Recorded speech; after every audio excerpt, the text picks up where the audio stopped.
Hey, welcome back to the 5-Minute Youth Ministry Coach, helping you lead students with clarity and consistency in a world that constantly shifts. And I want to say congratulations, you have made it to episode 10, which is the final one in our foundation series, the required training for any youth worker before they start working in youth ministry, that covers a broad spectrum of things. And today we're going to talk about our 3 goals for every student. You know, if we can stay focused on these goals, we will see across groups, events, camps, conversations, side things that we're actually shaping a culture where real discipleship can flourish.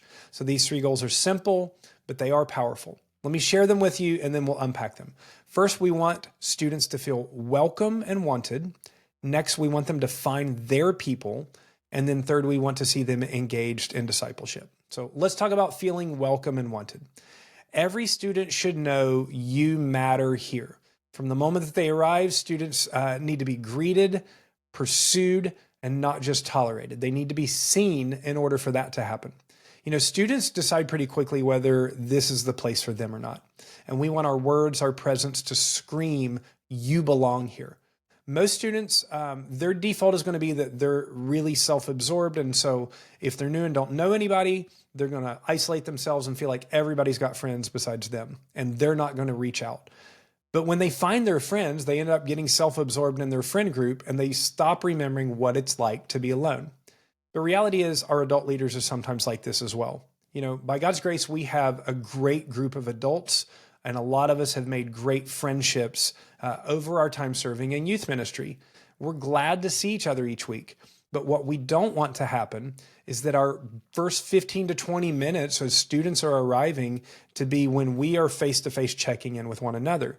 When we do that, we're modeling to the rest of our students, pay attention to your friends, not to everybody else. And part of our goal as youth leaders is to train students. And we'll do that by modeling hospitality to them and then inviting students to join in. So here's what I want you to do. Learn your regular students' names, their grades in school, like the school grade they're in. Learn what school they go to, their hobbies and interests. And now, as you meet and interact with new students, be thinking about your current Rolodex of existing students. And when you hear something that clicks about another student, work to introduce and connect them together. You want to pair new students with students who are kind and welcoming, not just the cool kid. So that's just ways that we can help them feel welcome and wanted. And remember, we want to bring kids in if we're having out-of-group activities or conversations, bring new ones in because proximity creates possibility. They will never feel welcome and wanted if we don't keep inviting them in. And inviting them in is how they accomplish the next one. They find their people. We want students to move from just attending to truly connecting. You know, teenagers are looking for a tribe, peers where they're walking, and we want their tribe to be peers where they're walking with Jesus and leaders who are around to love and guide them. Our role is to help them find their people, not just friends, but a faith community.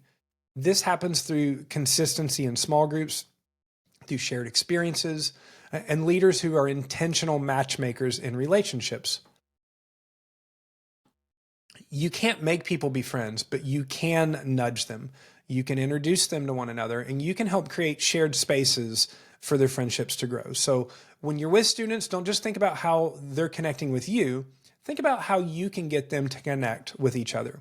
And then lastly, what we want to see is that each student is engaged in discipleship. We're not just trying to keep them busy. We're not just trying to keep them connected. We want to help them follow Jesus as King. Discipleship is not just a box to check. It's a life that orients towards Jesus. So every student, our goal is that every student should have a mentor, somebody who's investing in them, a mission and ministry, a place where they serve, and then a growing relationship with their Messiah so that Jesus is not just their Savior, he's their Lord. So mentor, mission and ministry, and Messiah, these are the elements that will help shape their faith beyond youth group. So realize this, every dumb icebreaker game that we do, every message that we have, every event, camp, or mission trip, they're all a pathway to these goals, helping a student feel welcome and wanted, helping them find their people, and helping them walk with Jesus in real discipleship. If we can stay focused on these outcomes, we'll build more than just a youth ministry. We'll build a lifelong follower of Jesus Christ. This has been the foundational episodes of the 5-Minute Youth Ministry Coach. And so they kind of all came out in a bunch together. What you should expect going forward is once a week, a 5-minute enrichment episode drop. So the next series I'm going to do is on successful small groups. And what I would encourage you to do is make these a part of your drive to church the day that you go to serve.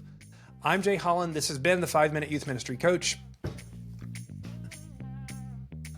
Remember, in addition to Apple Podcasts, Spotify, and YouTube, you can find each of these episodes at youthministry.coach, where you'll also find them in blog form if you prefer reading over listening. Please share this with a friend, share this with your youth pastor, let them be blessed by it. Have a great day, and now, once a week, I'll talk to you soon.